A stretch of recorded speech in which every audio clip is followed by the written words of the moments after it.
Here we're taking a break from the studio. Get ready to practice my saxophone. Got a big old ham bone up in lentils. So it's trying to fall apart now. I'm going to let it simmer slowly and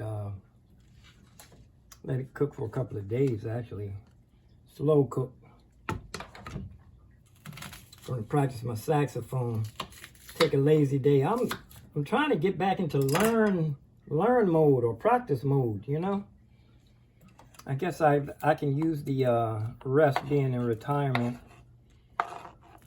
First I think I need to learn how to not do anything, and then I can start getting back into learn mode once I realize I'm relaxing and I don't have to do anything if I don't want to.